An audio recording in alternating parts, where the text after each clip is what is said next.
ડભોઈથી statue of unity road ઉપર ઓકોટી ગામ પાસે આવેલ શનિદેવ મંદિરમાં દાનપેટી અને પૂજારીના ઓરડામાંથી ચોરીની ઘટના પ્રકાશમાં આવી છે. 21,000 રોકડ રકમ અને સોનાની વીંટી અને ચાંદીની લકી સહિતના મત્તાની ચોરી કરી ચોર ઈસમો ભાગી છૂટતા પૂજારીએ જણાવેલ હકીકત આધારે ચાનોદ પોલીસે તપાસ હાથ ધરી છે.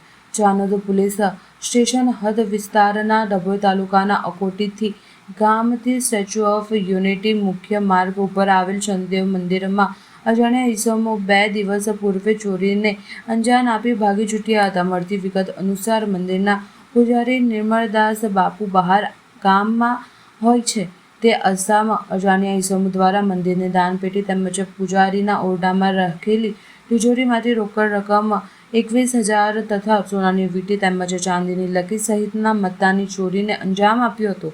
સમગ્ર બનાવની જાણ પૂજારી દ્વારા ચાનોદ કરનાળી પોલીસને કરવાતા તપાસ હાથ ધરી હતી. ઉલ્લેખનીય છે કે ચાનોદ પોલીસ સ્ટેશન વિસ્તારના ગામમાં રાત્રિ દરમિયાન પોલીસ સ્ટાફ સહિત હોમગાર્ડ જવાનોનો ચાંપતો બંદોબસ્ત ગોઠવવામાં આવતો હોય છતાં ચોરીની આ સફળ ઘટના પોલીસની નિષ્ક્રિયતાની ચાડી ખાઈ છે. મારું ગામ અકોટી છે. શનિદેવનું આશ્રમ આવ્યું છે રોડ ઉપર, કેવડિયા જતો સ્ટેચ્યુ જવાના રોડ ઉપર. ત્યાં આવો બેના બની ચોરી થઈ છે. હું બરોડા હતો, આવીને જોયું 6 વાગે ત્યાં તો તિજોરી તારો બધું તૂટેલું છે.